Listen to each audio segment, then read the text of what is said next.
Hello, ladies and gentlemen. It's us. It's Lorecrimes. Woo! Immediately Hello, would like to everyone. call out Donkey Man USA for saying Dark Souls 2 is the best. I was really God. going to say call him out for Good this man. this comment down here. Like Yeah. Goon to man. the Emerald Herald. Bear Horrific. Seek West. Yeah. God, the takes are already terrible. Just for a Yep. quick brief heads up, unfortunately Eli's not able to join us today because my man is swole. He's wish him luck, Hench. boys, for his bodybuilding competition. Yeah. I'm pretty sure he can smell water at the moment. He's so dehydrated, but his body is in need of ridiculous amounts of rests. But he will be on next time. Today, though, it's very sad because he probably looks like one of the characters we actually had today. Pretty much. So, God, the comments are already just. I'm triggered by the Dark Souls 2. We've got something special today, though, which we have done a part 1 of. So if you want to check out a part 1 for the story, because again, you must follow this all the way through. It's like you're missing out. Like, what are you doing? So we're talking about. Well, I don't want to spoil it. Colin, what are we talking about today? We're going to be talking about none other than Gotrek and Felix once more. Someone just read that. Sorry, Louis 1945. Yes, I would sacrifice my first child for Lorecrimes. No, not his first. Thank his you. one child. His one child. Oh, not even the first. Even So better. The only. Already exists. It's not an idle threat. Like I might never have a kid. It's like no, I've got one. Yeah. Into the furnace. Oh my god. That's one way of putting it. Gotrek and Felix. Yeah. Yes. Well, going through two of the stories. Demon Slayer, the next mainline one. Dragon Slayer, the one after that, and then two short stories, kind of in between. Oh, that's true. I mean, considering from last time what happened, particularly with the highlights of Thanquol and his very existence. Well, Hal, I have good news. He's coming back. Hey. The first 2 omnibuses, especially, so like the first 6 or so books, have a lot of Thanquol. Love it. But before we get into that, though, Andy, just a quick little dressing of was it the last week's question? Well, a few weeks ago now, their question of the week. Yes. So last episode, it wasn't quite last week. It was like a while ago. We did our Halo Spartans episode, and we had the hashtag Power Trip, which was if you could have any suit of power armor in any universe, what would you have and how would you use it? So the first one we've got here, I'm going to mention, is from Rarest Pepe, a regular on the channel. So hashtag prepare yourself. Hashtag Power Trip. I would wear some sort of stealth armor, anything that can go invisible, so I can sneak into Colin's house when he's streaming and make him do the gritty. There you go. The forced gritty is a new one. That'd be quite interesting. Is it at like knife point or gunpoint, or is it like I'm imagining like marionette, like a puppet? Yeah. Donation by Donkey Man USA for the $5. Thank you, brother. He says, "Who's the bigger foot freak? Hidetaki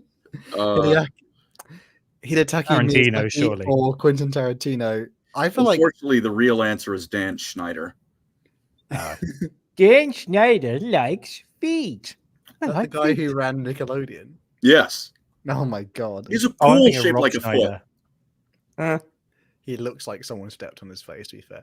Rob Schneider is not Dan Schneider. Probably Quentin Tarantino, I have to say, because I feel like that dude is just like he presents somewhat normal, but like if someone said like he murdered 3 people next week, like I'm just not shocked. Wiggling a big toe.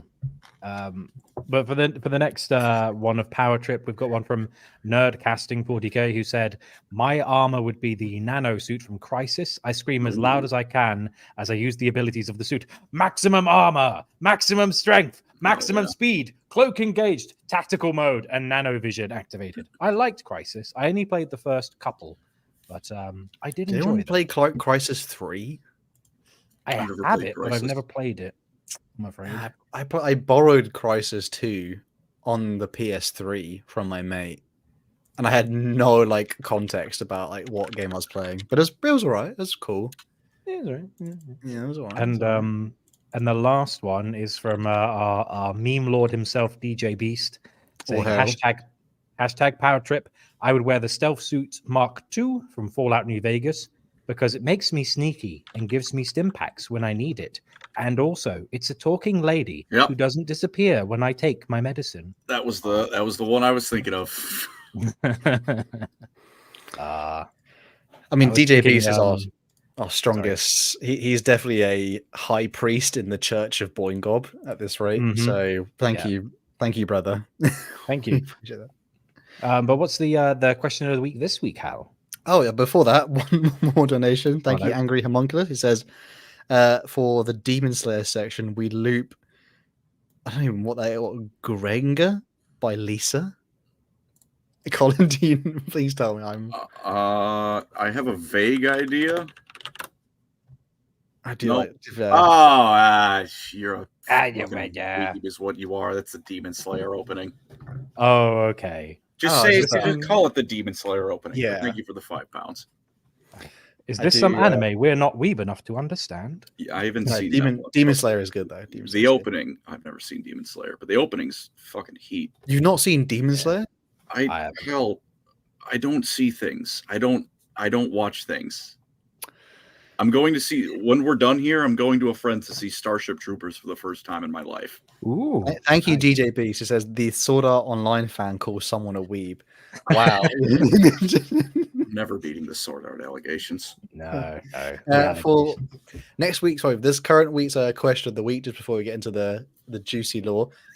Why did I say juicy? God, this is hashtag buddy cop. So basically, we want you to give us a little comment about, you just basically make a pairing of like anyone from Warhammer 40k, even with Warhammer Fantasy, and just who would be like literally like the funniest thing to like be partnered together. Could be, I don't know, Erebus and the Emperor in one. Imagine Erebus and Saint Celestine. Like, that would be a awkward journey. Yeah, just anyone you want to put together. I think maybe Erebus and Malekith might technically be like the worst. Truly possibly. Tactical nuke from other side of the planet, and it's Erebus and Manfred. Oh, Erebus! How did I forget? Erebus and Manfred would. Which one would die first, though? I think they'd both like take each other out at the same time with a backstab. A well-timed backstab that they didn't know was coming to like the perfect moment. So hashtag buddy cop. You want to put in the comments? We really appreciate that. Some of these are hilarious. You're actually much funnier than us because we are. Some of us are getting old. Just calm down. Let's be honest, we are. Some of us, and then you look dead at me, and I was like, "All right, okay, youngin, still in your 20s." Bro, I literally, I think I missed the boat on Skibbly Toilet. Like, I honestly am just saying it because it's funny. It's heat. It's peak. I don't even. Donation, by the way. Postal John for 2 CA saying Erebus Manfred, Celestine love triangle. Kill. Oh God, Mary Celestine. Yeah. Kill Erebus and fuck Manfred. Ooh. Damn. I mean, I don't disagree, but like it's just the worst case. It is pretty awful. I don't want whatever chaos Gribbly's sleeping with Erebus is going to give me. Plus, he's still got like the severed face, so that would be a bit awkward. Yeah. Manfred would just betray you. Erebus would do something. Yeah, that's why it's a one-time fling. Well, well, yeah. I suppose you could always marry Manfred, but then you could just like poison him at the wedding day, like put it in the cake. Just marry Saint Celestine. I'm sure she's a lovely lady. But you can marry her maybe afterwards if she's up for it. Remember, consent, fellas. She's up for it. Putting that to the side. Today is Gotrek and Felix. Again, if people haven't watched part 1, do go ahead because it's some good lore. You'll understand why. But today is literally Colin's due. He's excited to see this. So, Colin, take it away. Well, I will say, real quick, we got DJ Beast. Thank you for the 2 menacing skip even on Starship Trooper. Correct, I have. Correct. An angry homunculus with the £2. Your disgust of anime only makes me stronger. I like anime. What do you think this is? I think he was probably talking more about me and possibly Hal, to be honest. Fair enough. I don't mind anime. I will. I have a hot take on anime. I mean, there are three good animes. There's I would Punch say Man, most of it is JoJo, and Bebop, and that's it. I mean, I have opinions about some of the anime fans, but it's neither here nor there. I do think most anime is pretty averages. I mean, that's like, what is that? Is it like Sturgeon's Law? 90% of anything is dog shit. Yeah, and people don't remember the good stuff. Yeah, the problem is anime fans look at the latest thing with, oh, you do big boob girl. It could. Okay, Bro, thank you, anime fan. Crazy idea. There's an overpowered character with white hair, and it's never been done before. God, I like the entire thing. It's been done once well. It's Kakashi. Yeah, true. Original, that OG, or like Naruto, when you first learn about that Kakashi has a Sharingan. Oh, insane reveal, and then lost my mind. That was on TV. That's how long ago this was. It's like I watched it on the actual remote.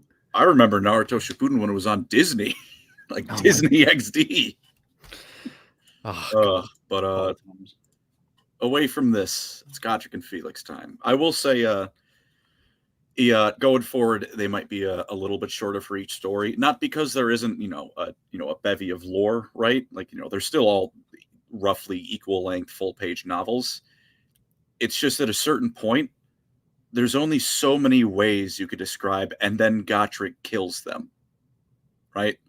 Like, I'll give the climactic finale, that fight, its justice, but like Gotrek kills the 500th wave of 70 clan rats. He does it before. He's going to do it again. You're not going to believe it. In Age of Sigmar, he's going to keep doing that. There's only so many ways to describe. Yes, the short man kills everyone. So, but it'll be still in depth as the last one. Just might gloss over some of the many murders. But Demon Slayer. With last time, Gotrek and Felix, they'd saved Nuln from Thanquol, the Horned Rat's funniest little guy, and they were on the road to Mindenheim. Sorry, we have a donation by truly the best name in any account. Mighty Schlong of Sickness. What are some good corn stories for fantasy/AOS? I mean, Colin might have to answer that for corn stories. I would need to check for AOS. You're gonna hate me because I'm gonna say go reread Gotrek and Felix, the first omnibus, because it has a wonderful corn story of someone like the demon in the lady's head is like, no, we're definitely all about the blood, the war, and murder, but hey, there's some nuance to it. There's thoughts going in her head beyond kill, maim, burn, some character stuff. I mean, surely one of you would probably, something World Eaters has to be good. One of them, surely, one of those books is surely good. Yeah, Betrayer, Horus Heresy, and then 40k stuff is pretty difficult just because the basically they're at the end of the road of corruption, so they're basically the berserker, not the person falling to the berserker. That's the thing. I did enjoy the story with Azrael, just like a sentient demon just summons Khan to like mess with Azrael and the Dark Angels, and he's just like, well, I guess I'm here now, and then he like butchers the chaos entity that summoned him because he's like, I was busy killing somewhere else, and I'm very angry, and that's where the artwork comes. It was a good fight. Yeah, but it's that one where Azrael cuts his face with the sword, and he's like, looks a bit angry. That one's all right. It's I was going to say whatever I was going to say is gone. Maybe not. I'm not sure if she's actually in a book, but Valkia the Bloody, reading about her is cool. She's Korn's personal Valkyrie in fantasy and AOS. She's a very cool character. Funny trailer for Total Warhammer 3 because half of it was her getting the snot beat out of her. But read her is cool. Bunny Cop, is it safe to call Felix a harem protagonist that fails too slow to build the Halem? Thank you for the 5. No, he is not a harem protagonist. Felix is not.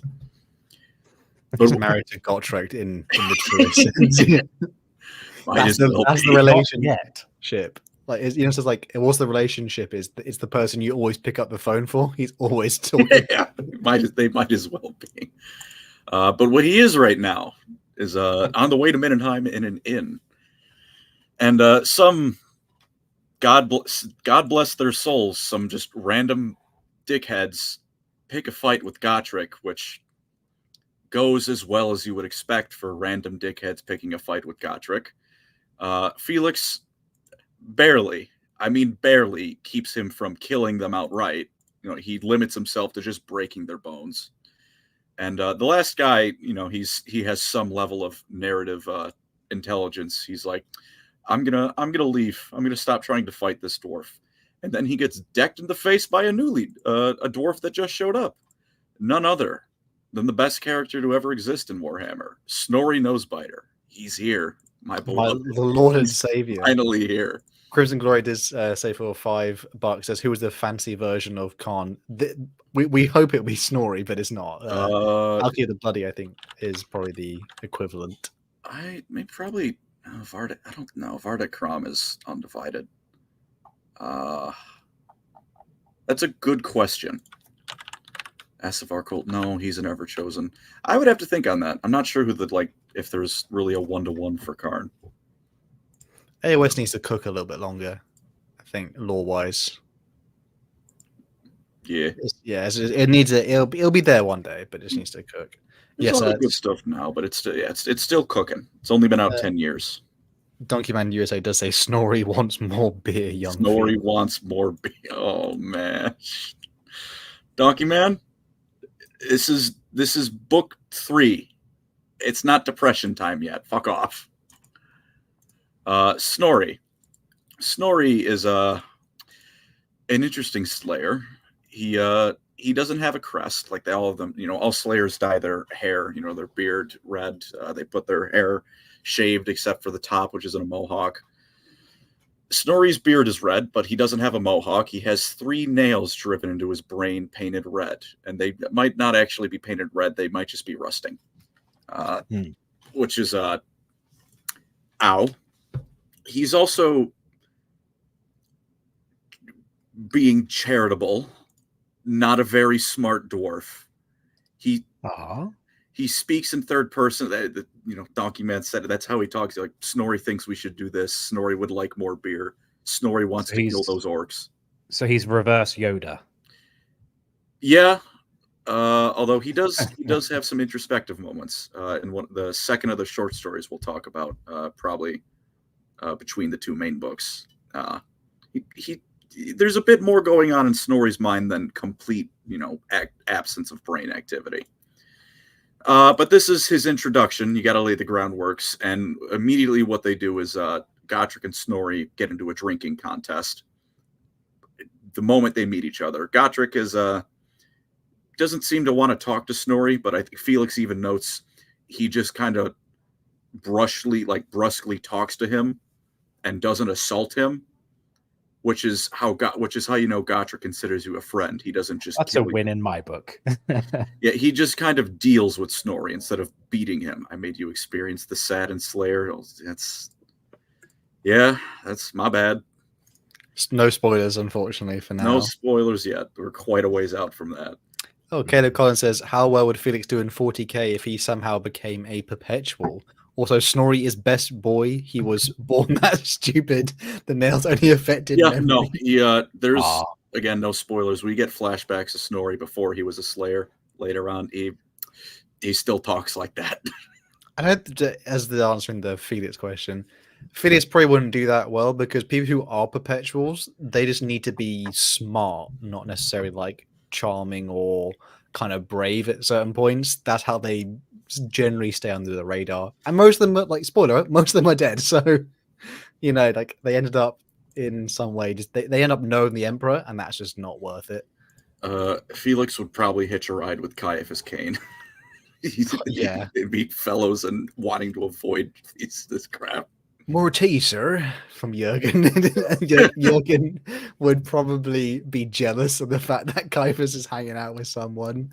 Like a little puppy, he would probably nudge him ridiculously out. He'd be fine as long as Felix doesn't try and take his position as aide. Jurgen takes that very seriously. He's a special smelly boy. Only Jurgen can properly give the Commissar's tea. This is the big question here for Colin, though. Is it Cain and Jurgen or Gotrek and Felix? Gotrek and Felix, without question. God, it's hard though. I think it's hard just because it's so. They're both really enjoyable. Oh no, I think there's. If someone said they prefer, Kane, I'm not offended. Kane's great. Just I like my dwarf and his whipping bitch.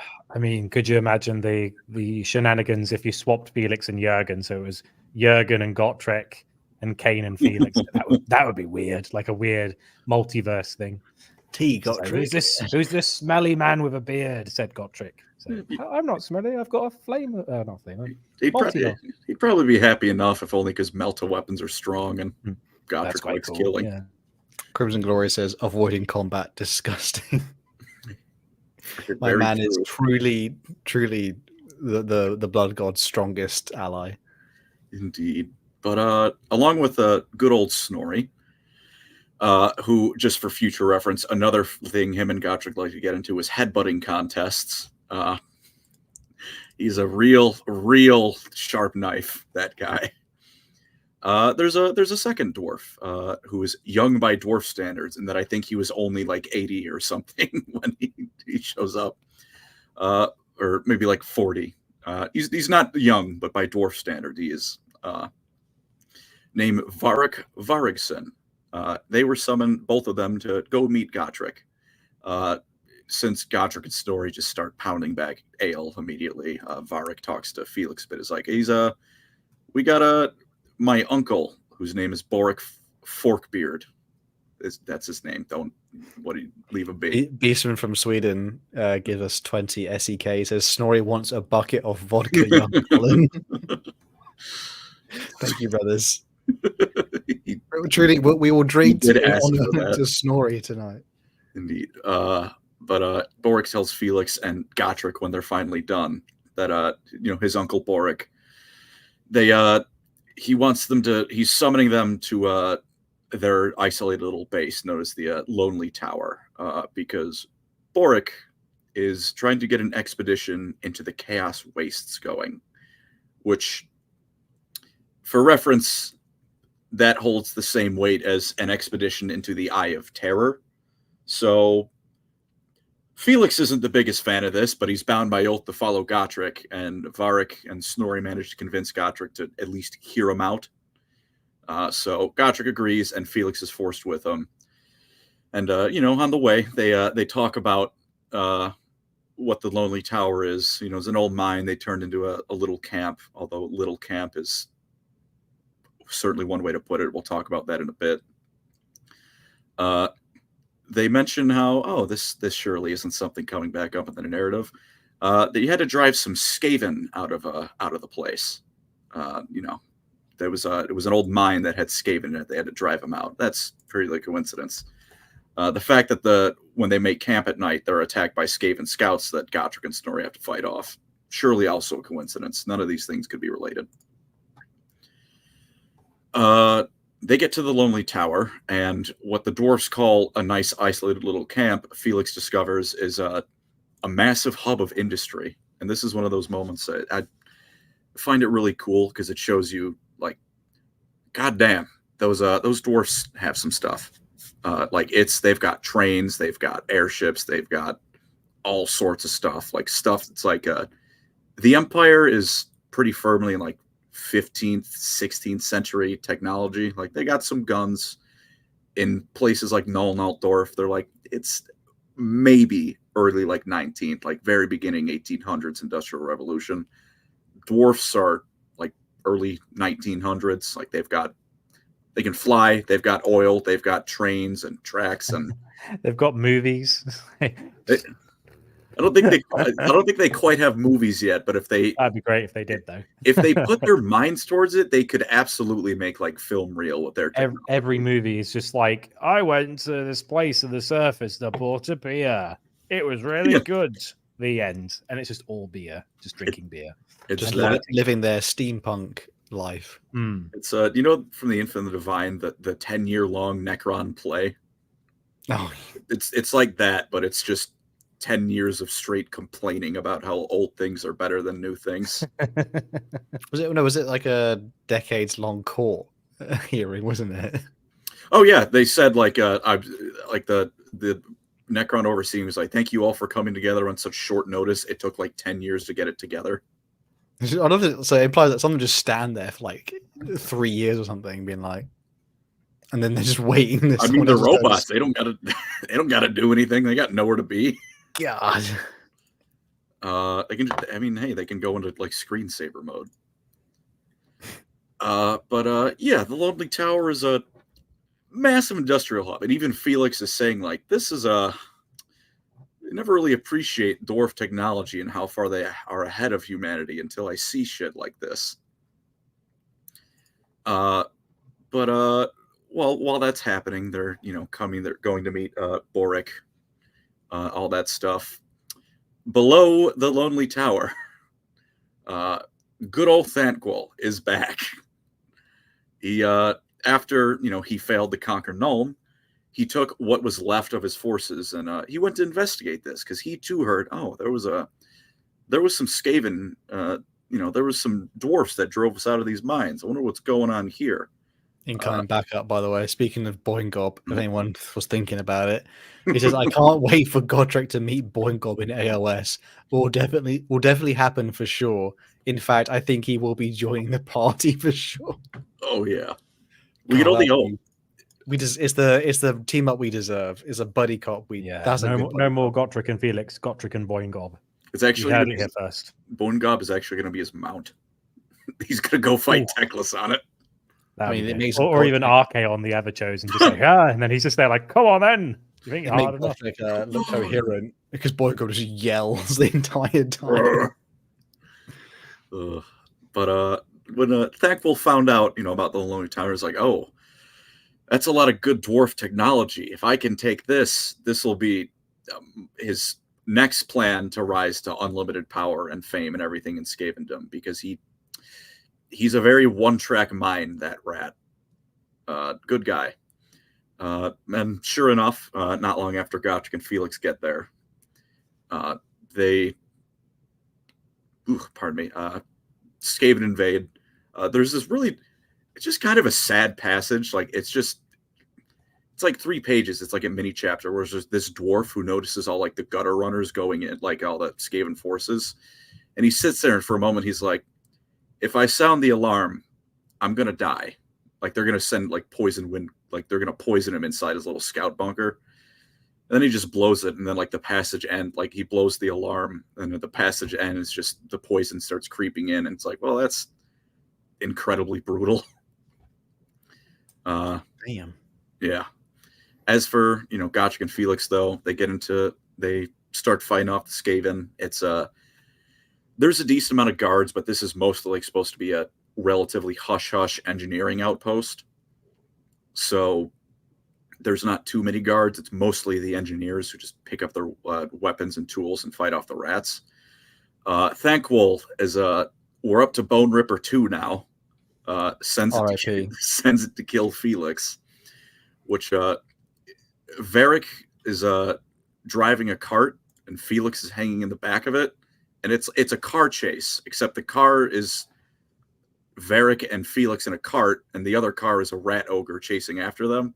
And they're just tearing through the settlement until Felix, just in a panic, just basically hucks a bomb at him, and the Bone Ripper is roaring, so it swallows it. Then the bomb goes off, and you better believe that you don't want to eat. R.I.P. already, damn. Bone Ripper 2 had, I think, even less screen time than Bone Ripper 1 did. How is it at this point they sure you don't recognize, like, this one looks a little different than the other? To be fair, maybe they kill so many Bone Rippers they actually don't realize that it comes from the same, like, enemy. It's also part of it is just Skaven are so... There is no, like, standard method of production for a Skaven. Making a rat ogre is equal parts art and science. God damn, poor Bone Ripper. They, the dwarfs take a beating, but they fight him off, and Felix is saved from a bunch of gutter runners by the next mainstay of Gotrek and Felix, who also makes an appearance in this book, Malachi McKyson, who is now in Total Warhammer. He's one of his lines. One of his lines is funny in Total Warhammer. Just goes, "By Grugni, it's me," or he's like, This is clearly like, we put him in because you people wouldn't stop asking for it. Piss off. I don't know why I'm here, but I'm having a laugh. Hooray! But I don't. Maybe anyone who's also read these books, feel free to agree. But Malachi and Snorri share a similar role, which is when they're in the stories, things aren't as bad as they could be. It's like their presence is like, things could be worse.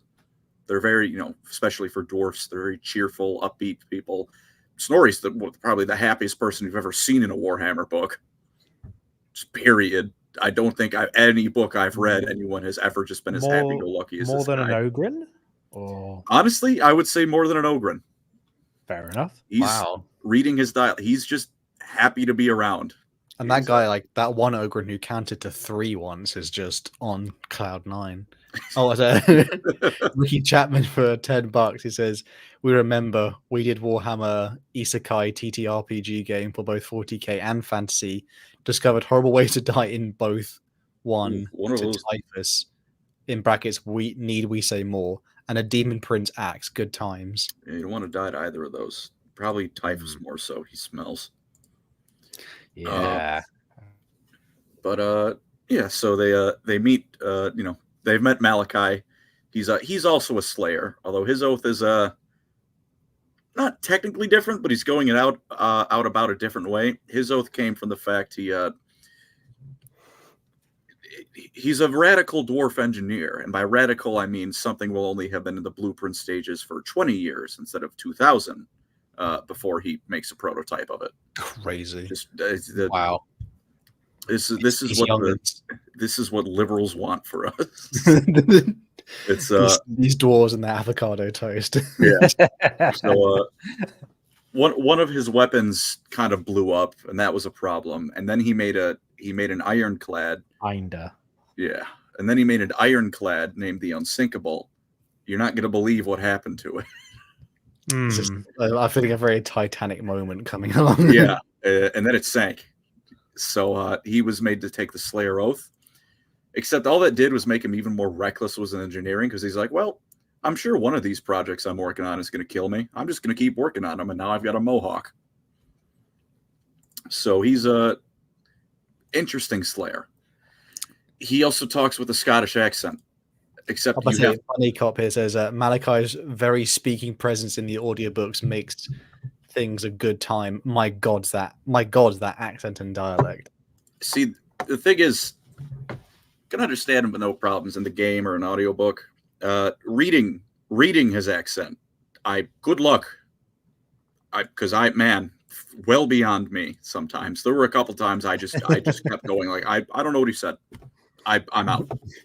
There's too many commas in this. I don't know what's happening. We have more. Beastman from Sweden says, in quotes, "He is a genius of killing dwarves." Yeah, Gotrek had that to say about him. And Tom Moran, thank you, brother. Good to see you guys. He says, "I'm pretty sure it blew up before it sank." Semantics. Look, if it's blown up, does it really sink? Look, it sank. It might have also exploded before. Listen, on paper, it sank. Okay? It wasn't called the unexplodable. It's fine. Yeah, it's fine. Everyone has some teething pains, right? Nothing's perfect. Oh my God. But yeah, they properly meet with Gotrek Felix and Snorri. They properly meet with Boric, Varric, and Malachi to really discuss what's actually happening. And the plan is this time, after driving off the Skaven, is they're going to take Malachi's newest invention, the Spirit of Grungni airship, which he wanted to name the Unstoppable at first, and everyone told him, "You're not doing that. You're not naming it that."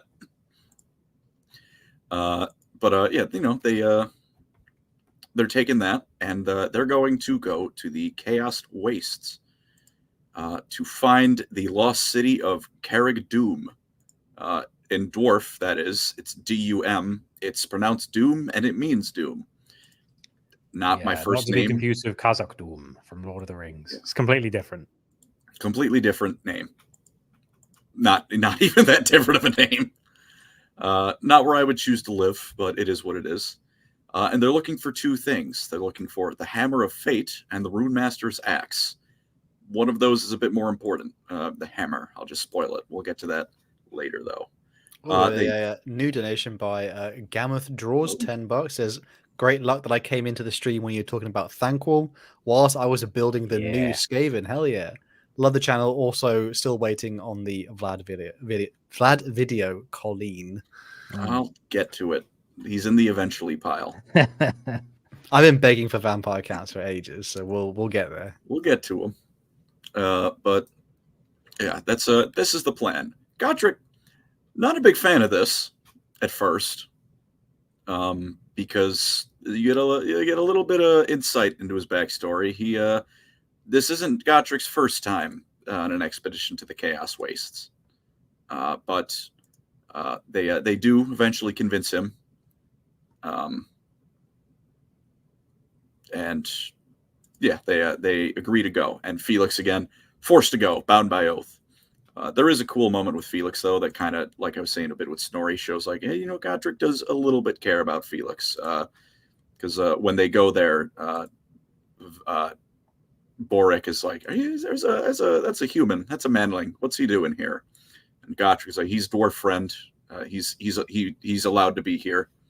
And they kind of accept this, because the fact that if one dwarf says you're a good one, they kind of all go, yeah, he's probably knows what he's talking about. Even a Slayer, we can probably take him for his word. I'm probably coming from Gotrek. That means a lot. Yeah, he's like, you're fine. You're fine. Felix is allowed to be here for this. Before they can quite go, though, they need to get some artifacts and spells to keep themselves safe from chaos, because it's like going into the Eye of Terror. Like I said, not safe. You need protection. So they all get aboard the Spirit of Grungni. Felix keeps hitting his head on the ceiling because it's an airship designed for dwarfs. But aside from that, they get used to it. They get motion sickness, stuff like that. They do get used to it. Unfortunately, they have a stowaway named Lurk Snitchtongue. What a fun name. Thankwall had him stow away aboard the ship, and he made like a little sorceress mind link they have, which keeps causing problems for Lurk, because Thankwall bothers him at every possible moment. And, Lurk needs to talk. Like, I don't think he can't think through his brain. He needs to talk on an airship full of dwarfs who would kill him on sight. So throughout the book, every now and then, just keep in mind Lurk is rapidly wandering back and forth between spying on them for Thankwall, so they know what's going on, stuff like that, because Thankwall's following them through Lurk. Their first stop, though, on their airship trip is Middenheim, which is convenient. Gotrek and Felix were going there anyway, although not for any grand reason, really. It was just a place to go. They take on supplies, and our last two major recurring characters as well, who are going to stick with us for the rest of the series to some extent. Ulrika Magdova, a Kislevite noblewoman. She's there as an emissary for Kislev in the Empire. And Maximilian Schreiber, a wizard who's dedicated his life to fighting chaos. And he's the guy who's putting those wards and charms around the ship to keep it from dying the moment it enters the Chaos Wastes. Felix and Max and Ulrika are in a fun love triangle for a couple books, so that's another thing that I'll breeze over a bit, but that's just some nice background tension they get into pissing matches over every now and then. They keep arguing about it. It just keeps happening. Felix wins out in the end. Spoiler alert. But Max, well, maybe not truly, but okay. But that's for later. That's. Is there any real winners when there's an end times? So Felix wins out in the end, ignoring the end times, and also ignoring that thing that happens to Ulrika, which she's a vampire in Total War. You probably can guess what happens to her. I've just Google searched, and I'm like, those eyes don't look very healthy. I used what I talked about, like in my video or in general, I would keep that one on the down low, and then Total War was like, hey, by the way, vampire lady, Ulrika, Kislev. It's like, well, I can't kind of hide that one anymore. It's out there. Yikes. Yeah. But, in spite of this, they do him and Max get along well enough. He befriends Snorri and Malachi, and Makaisen actually shows he's also kind of a bit weird for a dwarf, as Slayers tend to be. Because most dwarfs, if a human asked, hey, how does this work? They would tell him to piss off and stop asking questions. Malachi, he's just like, hey, you want to see how to fly the airship? And he teaches Felix how to pilot the Spirit of Grugni. I feel like he's just like that. Like when a kid will they'll draw like a picture and be like, "Hey, look, I made a thing." So just to feel appreciated, like I did this. Oh, that's nice. I don't understand it, but it's nice. The other dwarfs, like on the bridge at first, are like, why is he here? But Malachi just doesn't care. He's like, yeah, I'll teach you how to fly the airship. Why not? You got nothing better to do, or just kind of flying. So their next stop after that is Kislev, the mansion of, let's get the name, Ivan Petrovich Stragov, Ulrika's dad. He's one of those Kislevites. They live in the northern borders of the country, whose whole job is keep chaos from just kind of wandering into the major cities and ruining things. So he's like a nobleman, border patrol kind of guy. Keep chaos demons and marauders out of our land, please and thank you. And he very conveniently had a nice big tower near his mansion that the Spirit of Grugni could dock at. They stayed a few days. Snorri gets his much needed kegs of vodka. Because Kislev is Middle Eastern Europe, all jammed together, a whole lot of vodka to be had. Dwarves probably very like Kislev then. they enjoyed it, not as much as a proper dwarven ale, but they appreciate the kick, if nothing else. It's a good attempt. Tom Warren for $2 says Mr. Stroganoff is my favorite character.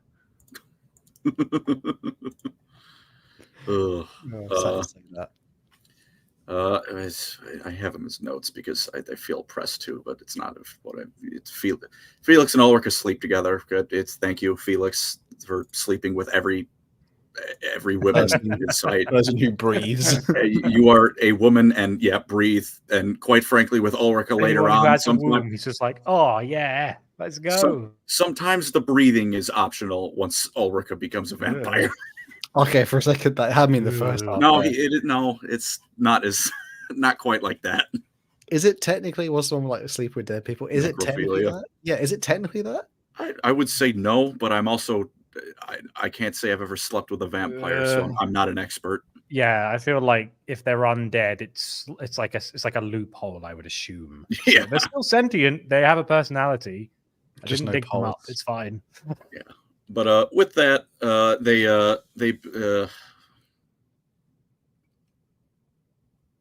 oh my lord, pardon me, a complete mental reset. Max and Ulrika, Max is Ulrika was just in Middenheim on like a diplomatic trip. She goes back to the mansion with her father, and Max stays behind as well because for now his purpose was just to get the wards on the Spirit of Grugni so it could withstand the just lingering chaos corruption. And with that, they take off. They take off, and they're passing over just the chaos wastes, and there's like a passage where Felix is just looking out, and he's like, "Oh, that's a lot of chaos marauders. Oh, that's a lot of chaos. Oh, they're still going. Oh, this is one big horde of like 10,000 chaos marauders. That's horrifying." Like seeing the full extent of what chaos is up north away from the Empire proper.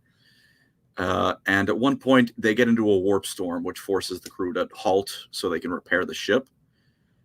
And meanwhile, good old Lurk, who's lurking, keys in the name. That's a very lovely art. Thank you, Andy. For the audio listeners only, Andy has drawn a very nice picture of Gotrek with his little. It is lovely. They Lurk, who gets stuck on the outside of the airship, starts mutating, and he basically turns into a rat ogre that wasn't a science experiment, just mutation. And at one point, he will meet up with Thanquol, and there's some funny moments. For now, Lurk is having to hide, and it's going to be a lot harder. Because of what happens, the ship has to anchor over this ruined city, and Gotrek, Felix, and Snorri go to check the city out a bit, just to make sure there's no nearby issues. And then the airship is blown away in the storm, so they're stranded now. Not great. And as they delve deeper into the city to either look for a way out or just make sure they're still safe, there's no problems that'll come for them while they're there, they find this just insane hermit who teleports them deeper into the city, and they have to fight their way out past a whole bunch of demonettes and harpies. Not fun. Felix for a little bit, because the thing about demonettes, which you wouldn't guess looking at the models, but when a person just looks at them, they're like hypnotized by their beauty and like just the sounds, the smell they're putting off. And then pheromones.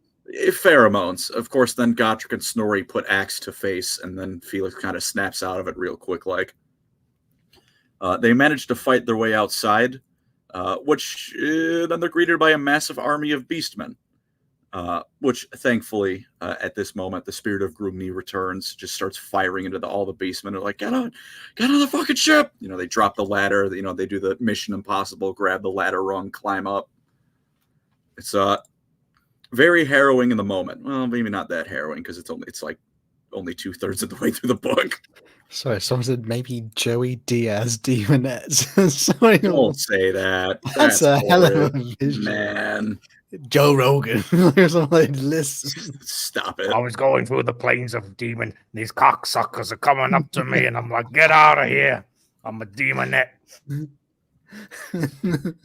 They seduced me with the 8-ball. Good God. But with the airship prepared, ready to go, back at it, it finally arrives at Carrig Doom. Of course, they're floating above it, and they look down and they see 4 massive, like stretching to the horizon, chaos armies, one to each god, just fighting each other nonstop in front of the main entrance to Carrig Doom. And it's like Felix is asked, like I think he asked, like, why aren't they storming it? Why are they just out there fighting? And like the other dwarfs are like, well, the dark gods want their prize, but they want it to be their prize alone, pretty much. Like, they don't want to share. It's and it's just a way to, it's that and it's equal parts to earn glory, like, because chaos infights, right? This is especially for a beginner to Warhammer, a very good insight into chaos, where it's like, sure, there's a dwarf hold right there, but fighting the other 3 gods is a perfectly valid way to attain demon princehood as anything else. If any one god looks like they're just eking out in front of the other ones, the other 3 immediately like get on them. So they like know. It's why like there's never like one like, oh, one's stronger than the others, because the other 3 will automatically just dog on him. Yeah, pretty much, or her, him or her, it. Yeah, It doesn't have. Oh god, it's confusing. They don't want to share, and again, chaos fights itself more than anything else. The great game. Yeah, the great game. But with that, they managed to find a safe-ish place to land. It's a secret entrance where they sneak into the city proper, Carrig Doom, and it's abandoned. And they keep fighting their way. Like it's constant fights against like beastmen war bands that are just ambushing them, slowly making way through. Like dwarves are like slowly but surely getting picked off. At one point, oh, pardon me, I skipped ahead a little bit. But at one point they find some survivors of Carrig Doom. Well, they kind of find them, but same difference. Who they say they've been fighting a guerrilla war against the sort of like chaos in their city. Like all this time, they've been just fighting off chaos, like just room by room, ambush, stuff like that. Not doing very well, but they're surviving, which is sometimes enough. They meet the guy in charge of the party, Hargrim, his name, or Hargrim, name not super important, just so you have the name. They decide not to kill, these dwarfs and this human that showed up. They decide you're not a chaos trick. You can be trusted. At which point, Hounds of Khorne start following them back. you know, problem. Gotrek murders a whole bunch of them at once, so all the dwarves kind of start looking at him with some reverence, because like they're chaos hounds of Khorne. They don't go down easy, and then Gotrek's all over the place and slaughters them like they're nothing. So they're like, "Oh, you're important. We don't have all the information yet, but you seem very important." There's just something about you, something about that killing nature, surely. Yeah. They learn. They go to. Pardon me. Sorry, I just can't stop getting out of my head. It's the corn. Was it corn hounds? It's like corn hounds, but let's just put them in a blender. Everyone remembers that era of YouTube where people like batteries. Will it blend? Everyone remembers that. Gotrek is the blender with Brian Blessed's voice going. Oh! He's blending the corn dogs. That. Ah, God, that's good. It's good. But Hargrim takes him to the king of Carrick-Doom, who's still alive, named Thangrim Firebeard. And we were talking about, another constant Chaos has in the two settings is time warping.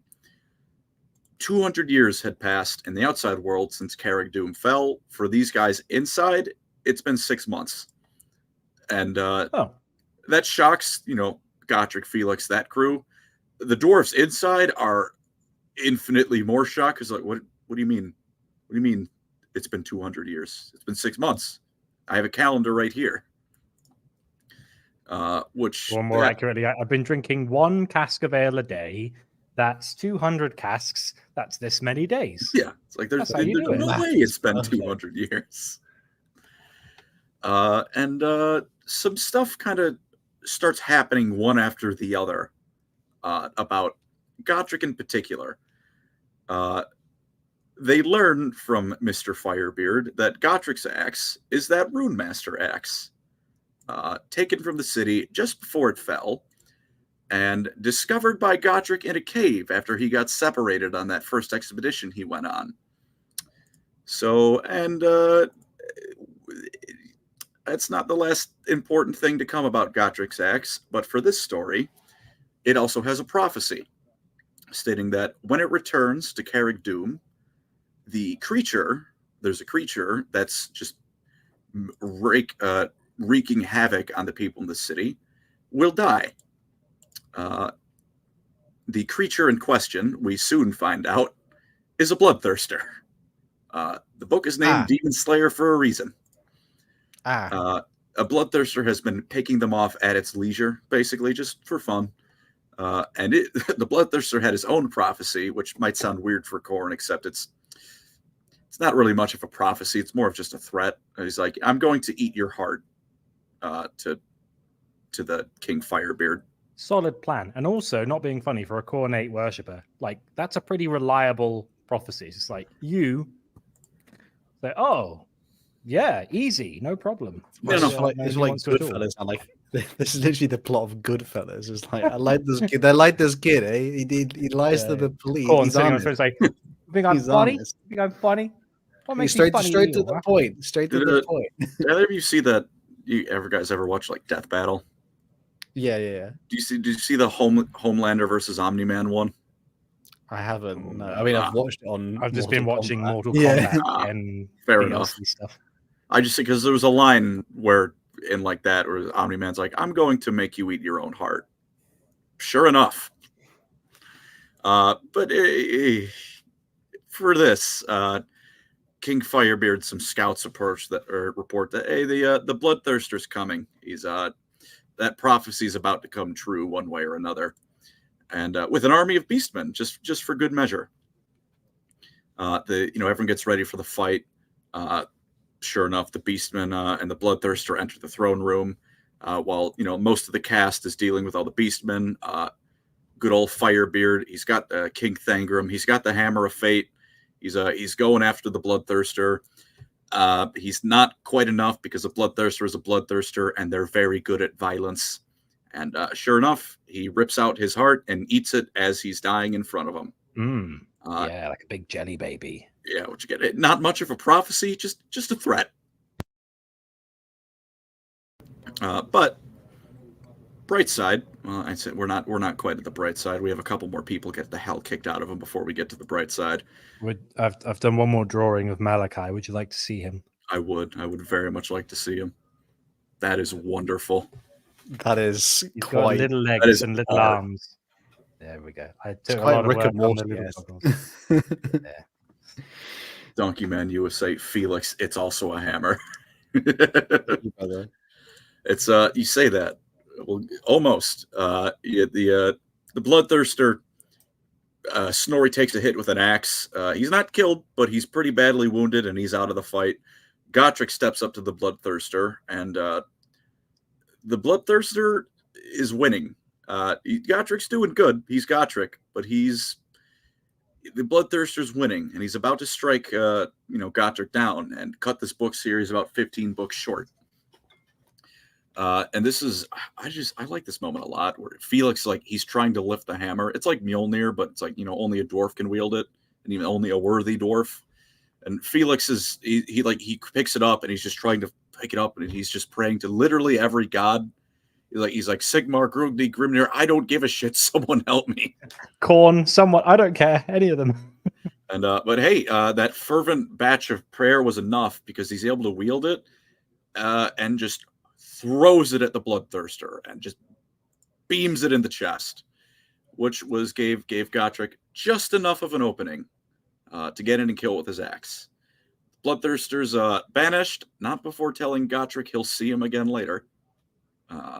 Which, spoiler alert, for a very long time down the line, yes. I just like the way he did a Scooby-Doo when, like, and I would have gotten away with it too if it wasn't for your pesky Felix. It's pretty much that more or less what happens. But with the Beastmen run, because the Bloodthirster's dead, they're out. And Felix, Varric, Snorri, and Gotrek, and whoever's left of Carrick Doom, led by that Hagrim fella, not super important. He's just the last leader these guys have.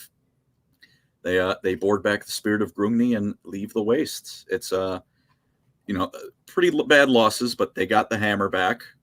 They rescued a whole bunch of dwarfs from the Chaos Wastes, and it's just a cool little passage. Felix prayer to throw the hammer is my favorite. It's so cool. Thank you for the Thank you, fight, Tom. Warren. It's another cool moment after the fact. It's like the dwarfs are looking at him with like reverence almost, because they're like, most dwarfs can't do that, and this random human just picked it up and tossed it at a Bloodthirster. Who do you think answered the prayer? Does it say? It never it never says like which god, or even if maybe Felix was just him. It's not a case of there's like is it Kegarak? Is there a similar like just trickster god who just went, this will be funny? Zinch, basically. It would probably Zinch. There is a rough equivalent he has amongst the elves, Loic, but not really. A donation by Haru the Rogue. He says, I want to mention that in Skaven Slayer, the Plague Priest used a reconsecrated Nurgle cauldron to make the plague, making them the only faction to sanctify a chaos artifact for the Great Horned Rat. They did. They technically cleanse it of chaos corruption, only to make it Skaven corrupted, for all the fucking difference that makes to the average person. Somewhat. I mean, somewhat. Some. It's Clan Pestilence, though. I'm not touching that. Cleaned it with, instead of human diarrhea, it's now animal diarrhea. So I don't know how much better it is. We'll go through the short stories real quick, because one of them is like the last thing in the first omnibus, and the second one is a little Snorri story. The first one is just Gotrek, Felix, and Snorri. They're part of an Empire army led by Karl Franz himself against a whole ton of orcs. It's not super long. It's mostly just a fighting story. So, but the highlight of that is this will take like a minute. But the highlight of that is Felix at like the height of the battle does this insane like backflip acrobatics trick and just slaughters the orc war boss after it all. And then Karl Franz comes down on his Pegasus, and Felix is panicking on the inside like, I started this whole thing by Gotrek murdering a bunch of his personal bodyguard. I'm about to be executed, aren't I? And Karl Franz just goes, that was the bravest thing I've seen in my life. Then Felix goes, oh, It wasn't anything big, and then passes out. Like the adrenaline wore off. The book does a very mean thing because the next time we see it, Felix wakes up and Gotrek is burying Snorri, who had died when he killed 5 trolls and the 5th one landed on him. But for what it's worth, this was early in Gotrek and Felix before they were going to make as many more books as they did. Snorri comes back. Snorri's fine. This is I have to say, like, there's no way they killed off Snorri is they even reference this bit in like a later book with like some timeline crap, but that's for later. And they have like a oddly poignant talk about, you know, like Gotrek is still grumbly. Felix like, we pushed back the orcs, we won the day, and it's like, Gotrek just says, we won the day today, still got to do tomorrow, and then the next day, and then the next orc horde, the next chaos invasion. And for a dwarf who never admits their empire is anything but everlasting, he's like, your empire is going to fall, the dwarfs are going to fall, it's just a matter of time, manling, which is a very oddly defeatist note. And then there's our other short Snorri. It's a lot of combat, but the first time we get a glimpse into Snorri's mind, and what it is depressing, because one of the first lines you read is, Snorri likes to drink because it lets Snorri forget. No. I didn't know I was going to read that when I first read that book, and then I was sad. No. It's just kind of like I need a wee. Should we halt for a second? No, we can go again. It's a nice look into Snorri's mindset because he's a bit more introspective than you'd think. Like it's with a group of humans and another Slayer, not just another random Slayer. And he's this Slayer's like, no, we gotta go fight now. I want to go fight now. There's enemies here. I need to meet my doom. And Snorri's just kind of thinking to himself, like, Snorri's seen this kind of Slayer before. Snorri thinks they shouldn't seek their death because it'll come when it's ready. Like for a Slayer, he's very chilled out, for lack of a better word. It's like he's already dead in a weird way. So he's already the Slayer oath, you die the moment you take the oath, isn't it? Yeah, like there's even basically a funeral for dwarfs, I think, once they take the Slayer oath. Like stories like, oh, I know my death's gonna come. I'm in no rush to greet it. It'll greet me when it's ready. And that's kind of the theme of the book. That and being depressed because he'll say something like that. He has a line where like one of the other characters just makes fun of him for being an idiot, and Snorri just grabs his wrist and puts him in a fucking like death grip because Snorri's bigger than Gotrek. My god. Yeah, he's not quite as strong, but that's because Gotrek has a magical axe feeding him. Snorri's just built like a truck. And he just says, only Snorri's friends can make fun of Snorri, and you aren't Snorri's friend. Oh no, he's too precious, man. I love him, and it's not super long story. It is very good, but again, it's a short story, and a lot of it is combat. So again, there's only so many ways I can go. And then Snorri killed the goblins. They were fighting goblins. Is this still William King era? Yeah, this is still William King era. I know the first 2 omnibuses were William King. I can't remember which the first one was, where Nathan Long took over. I'm so sad that he retired from writing. Yeah, that guy made some kick-ass books. That man knew how to write. I got to read the I think Tyrion and Teclis books. I know he wrote those if I remember correctly. He didn't even write any end times, I think, as well. So he got out is what he did. He got out before it went downhill. Yeah. And then the next main book, the last one we'll talk about today, is Dragon Slayer.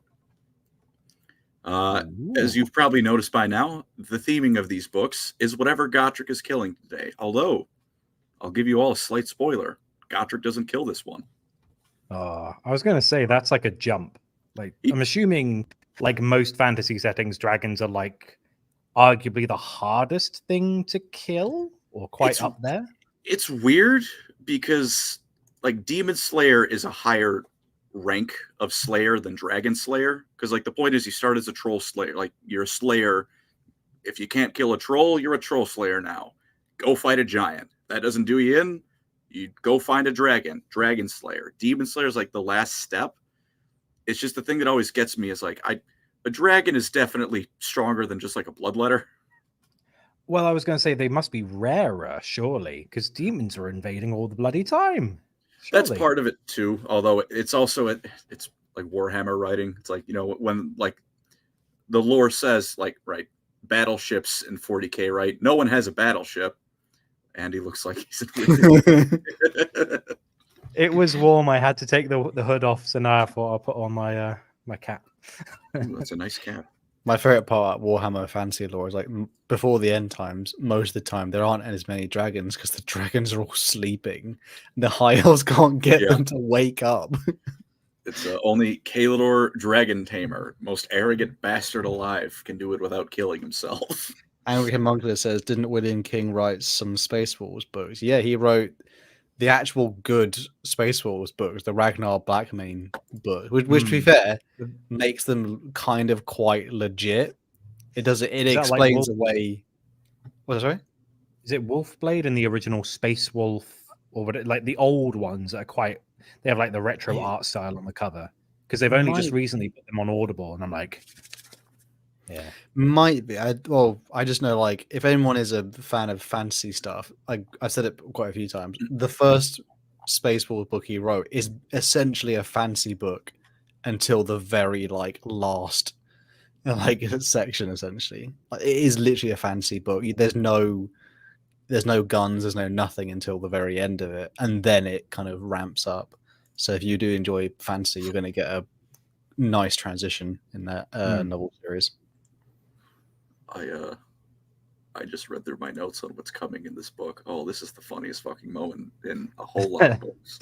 Go for it, ready. We'll get to that. Dragon Slayer.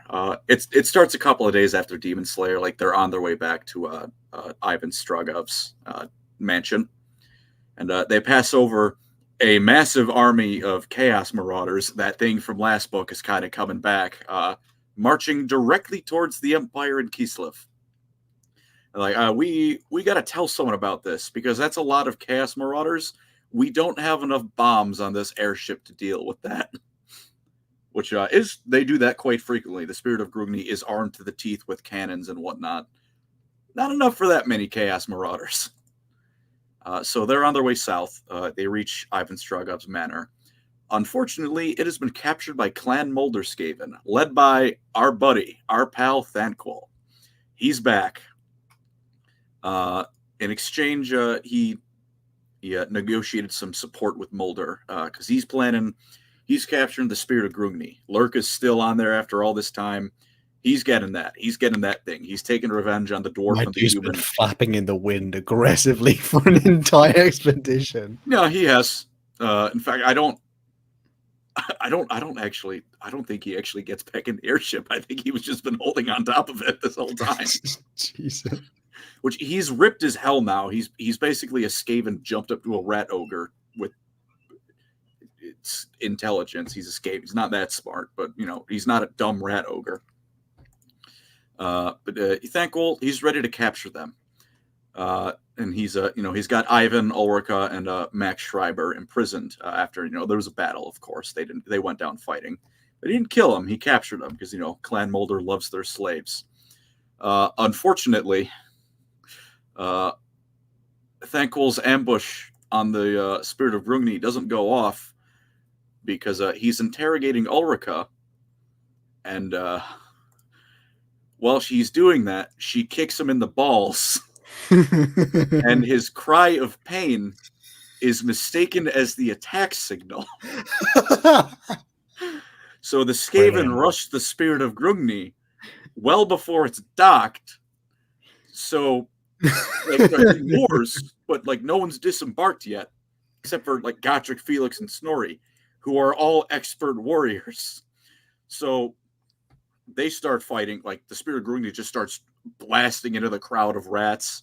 Gotrek, Felix, and Snorri are holding off the ones on the because they're still atop the mooring tower for the airship. They're holding off the rats, climbing up. Ulrika breaks free, rescues her father, all the other prisoners, Max. Document USA for the $2 says, look, got the Skarsnik treatment done to It's I'm laughing. It's so stupid. Something even funny. Well, maybe not funnier, but funnier in context is coming up. Thankful rails a whole lot of warpstone and casts a spell to just hold down the spirit of Grugni. And for what it's worth, like this is one of those few moments. Like part of the reason Thankful is around is because when he's in the swing of things, frighteningly powerful wizard. So he does a star killer, like in the game where he just grabs a star destroyer and just like holds it. Yeah, it's exactly that. And he gets in like a magical arm wrestling match with Max over to control it. And just for some level of reference, Max is one of like 5 human wizards who can match up to like the elves, the Slan to some extent. And he's like, I don't know what rat this is, but oh my god, this drugged up rat is doing something. Yeah, and Felix even it's not like breaking because he doesn't know it's Thankful. He's like, is this the same goddamn wizard from Null? Is this asshole still bothering us? Like he doesn't know it's Thankful. He's like, but this is the 3rd time I'm dealing with a Skaven wizard. Is this the same one? Which it is, but he just he doesn't know it's Thankful. He just knows it's I like the idea that it's like, oh, he's this supremely powerful being. It's like, oh, it's this annoying guy. Like the disparity of like power level to, oh, he's a bit annoying, isn't he? Ugh, should leave me alone. Yeah, it's luckily for Max, everyone else, Thankful is slightly distracted. One, Lurk just jumps off the airship, which it's not flying, but it's moored in the sky. So he just leaps off and Thankful has to grab him. And then some gyrocopters start just bombing the Skaven ranks. So he's got to focus on taking those down. So between that, Max, and all things going on, they're able to break Thankful's enchantment and the airship is freed and can take off a little bit. The freed prisoners at this point all break out and rush the Skaven from the rear. You're not going to believe it. Bone Ripper 3 makes an appearance. Gotrek and Snorri kill Bone Ripper 3. Oh my god, already. Taken from us too soon. And Thankful runs away to go order another Bone Ripper. I honestly don't know why this guy was chosen by the Great Horned Rat. Because the Horned Rat doesn't really care about winning. It's funny. Thankful is funny. Yeah. Amusing rat. He's the Horned Rat's silliest clown. Silliest Skaven. I mean, what's that thing about rats in cages? I'm sure when you're like a god and you're still looking down, it's still just a massive cage. Like, yeah, this is funny. Put some cheese over there. See if they run into the wall. How did the Bone Ripper get it? Was it like axe to the face or something? It was immediately. Gotrek and Snorri double teamed it. It had no chance. Oh man. And oh man. Yeah, some measure of peace is restored. Felix and Ulrika reunite and blah blah. The love triangle is back. Great. I don't hate it all that much. It's not that obnoxious. Like they put it aside when there's no like Hunger Games moment where it's the middle of a battle. Like, oh, Felix and Max and Snorri and fucking yeah. So Max likes Ulrika as well, then. Yes, and Ulrika prefers Felix, but stuff will develop with that a little bit over this book and the next one. But with some peace somewhat achieved again. There's survivors from the expedition. They're hailing. They make plans both to depart in face of the massive army, as well as to return the hammer of the Carrick Doom back to the dwarfs and the rest of the realm. And Ivan, he sends Ulrika, his daughter, and 2 of their bodyguards to warn the Ice Queen of Kislev about the invasion that's coming, because this was like before the end times, around Storm of Chaos time, when the big thing. It's like next great invasion of chaos is coming. Archaon is getting ready to cook. Heads up. So that's kind of like what this is building up to. They don't obviously know Archaon, but they know chaos is on the move again. TGPs, who is the Biggie Cheese of Skaven society? Throt. Is that the Biggie Cheese from Ratatouille? The guy with the chain. I'm thinking of the Back to the Barnyard singing mouse thing. Yeah, like corn dogs. only smaller. I did read. I did not watch the. I did read the Hunger Games though. Yeah. Yeah, they were. Yeah. I mean, I saw the first film. Was like, yeah, it's all right. It's okay. They were young adult books. I read them when I was 13. That decent enough for a 13-year-old. Uber Troll says Colin loves SOA. He should cosplay as Kirito. Go away.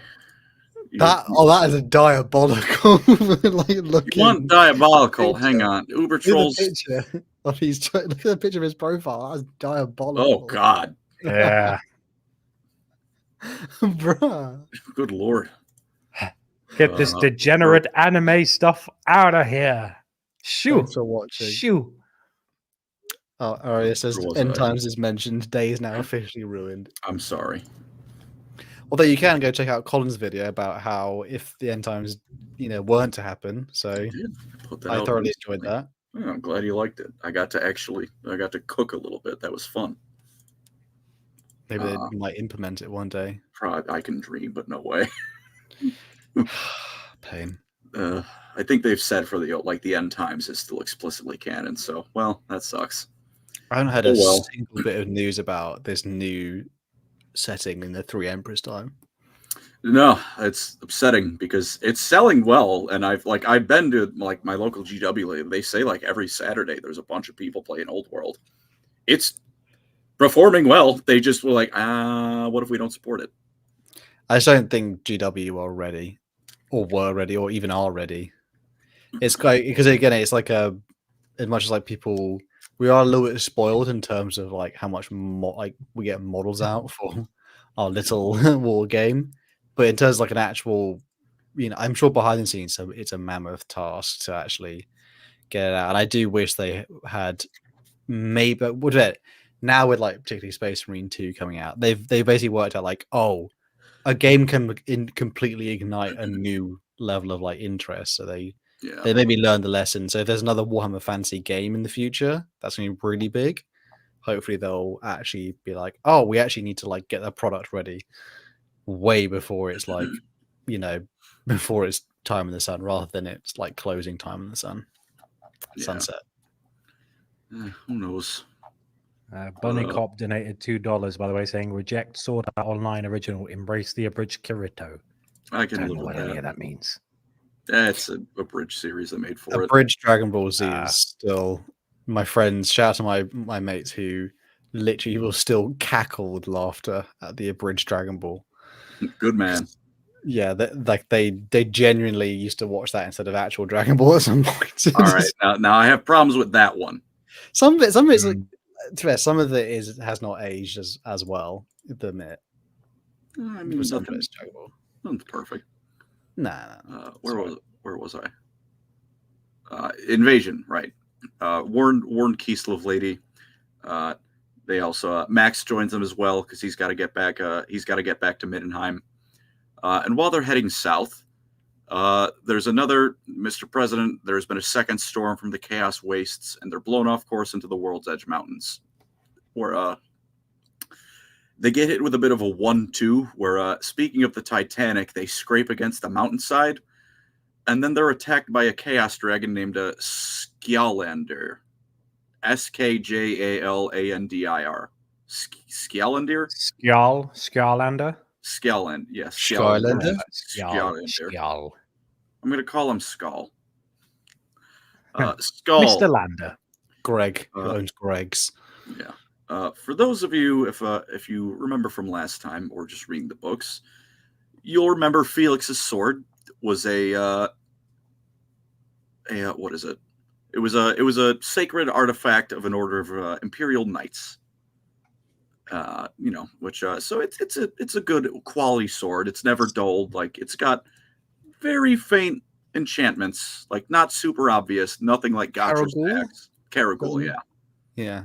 Nothing like Gotrek's axe. But it's a little magical. The magic seems to start and end with you never need to maintain it, which is pretty good enchantment. No work's got to be put in. It's always going to be sharp. And then the dragon goes by, and Felix gets hit with the Black Rage because, as it turns out, Caragul exists to slaughter dragons. and it completely overtakes Felix's mind for a second until all he can think of is kill dragon, kill dragon, kill dragon. That reminds me of something. I don't know what it is though. It lets him tank like a blast for like himself snoring Gotrek from a blast of the dragon's fire. In spite of all this, though, dragons can fly. Spoiler alert. It's a long sword. You know, Felix is a pretty tall guy. It's a big sword. He can't swing that high. And most of the weapons of like the Spirit of Grumni, because this is a magical, ancient, like huge chaos dragon, they can't hurt it until Hey Andy, you mind finishing a line for me? Okay. Commander, you don't have the firepower. What's that from? Halo Reach. Carter doesn't have the firepower, Andy. What has he got? He got a pelican. He's got the mass. Oh, he's got the mass. That's the one. Yeah. All right. So, I let you down with my Halo references. All right. I thought you'd have me on it, but it's okay. But Varric, who he's about to kamikaze into this thing. He gets into a gyrocopter and just carves like just chunks of flesh into the skull's just flesh before he detonates the explosives he brought with him, which is a bit of a shame because Varric was like he was also like cheerful for a dwarf. Dwarfs generally aren't biggest fans of regular humans. Varric like seemed happy to talk to Felix, talk shop. He was kind of a sign that some of the stuff about dwarfs and like technological conservatism was maybe not as inbuilt into them as they like to put on, because he seemed perfectly happy to move stuff forward. And with that, he cartered. He crashed into the dragon. Thank you, Tom Warren, for the $5. Says, I really wish there was a story where Gotrek and Felix went to Cathay now. Now there's actually lore to see how the sword affects things. I didn't even think of that, because there were stories that like the most of that ever mentioned is Gotrek and Felix like briefly mentioned, and we went to Cathay, or like they were going to Cathay on a. Well, they could. Someone could. We had a layover. Someone could absolutely write that story. That'd be very funny if they go to talk to like Zhao Ming, and then Felix's mind is filled with murder, and he just doesn't know why. I need to attack that man, and I just feel like he's gonna immediately turn into like no wings, but like just a long sky snake. I don't just get being it. Just being like dignitaries, and Gotrek's like, "What's wrong with you, Felix?" And he's just like, "So what's wrong with you? I don't know." He looks a bit angry. Beecham from Sweden also another 20 SEK says Skjalindir, or sorry, OCD is kicking in. Appreciate that, brother. Sorry, we are butchering your Skjalindir. I will do my best. The cultural Skjalindir. Okay, Skjalindir. I can say that. But with this Skjalindir, he's not dead, but he is forced away because a gyrocopter full of bombs will hurt most things. But the airship is still badly damaged, and they're forced to go to Carrick Cadrin for repairs, the Slayer Keep. And the populace, all the dwarves, they celebrate that hammer's return. It's a very powerful sacred artifact. And hey, a whole bunch of dwarfs we thought lost forever came back too. That's great too. And because it's the Slayer Keep, they planned a big old quest to go take down the dragon of a bunch of slayers. Love triangle moments, Felix and Ulrika are in rocky grounds because Ulrika's kind of a Kislevites noblewoman. She has, duties to her people, and Felix is following this short, murderous man around due to his oath. Yeah, they have differing obligations, as it were. She's the mistress to the true marriage. Yeah. And Max is there too. Max is, Ulrika likes Max a bit. I feel like I'm in high school saying this shit right now. He also likes Max. So Felix likes so-and-so, but Gotrek gets jealous. Can we say, so I think I know some spoilers for them, but I don't know if we can, because I think we mentioned it with AOS, like those two. Something about that. We'll Maybe save we'll it save a bit. it. Yeah. A bit. But for this book, we have 4 new Slayers to kind of take their place. Because Ulrika, she's decides like she's going to go tell Tsarina Katerin, the Ice Queen of Kislev, about the Chaos Invasion on foot. She's going her separate way. And Felix, like I said, honor bound to accompany Gotrek on his quest. For a little bit they stick together, but eventually their path departs. And they join. But before, pardon me, I mixed. Donkey Man USA says, "Never forget the Slayer with the luchador mask." I'm not going to. Oh, I think it's not in. Oh, was it? Yeah. No, and pardon me. Never mind. We have these 4 new Slayers. So it's the 5. Not Malachi. He's with the Spirit of Groomy, but it's Gotrek, Felix, Max, Ulrika, and 4 new Slayers. Steg. His name is Steg. Not really much about him. He's a thief, like gold obsessed, and dwarves don't really do thievery. Like the idea of stealing from your fellow dwarf, not a fan, to the point that out of every Slayer there, they look at him like he's the most offensive. It's called Steg. His name is just to pronounce. Steg. We have Bjorny Bjornyson, very fun name, the same, who's he's ugly and he keeps flirting with anything that moves. Well, even Felix. If I remember correctly, he might have made a joke about that. I like that. He's just like, he's really ugly, but he's got spirit. Yeah. That's what we like to see. Uli Ulison. Oh, it says Beastman from Sweden says Malachi comes with. He swore an oath to avenge Varek. Oh yeah, pardon me. Thank you for covering. Thank you for catching that. Cheers, brother. Yeah. Thank you. Woman. that's Bjorny, and then this one, the last dude, whose name is just Grim. Grimme. Yeah, he doesn't talk. He's very quiet. Uli, he's young. He's a bit of a coward on the inside, and he keeps boasting to make people think he's not a coward. Goes as well as you would think.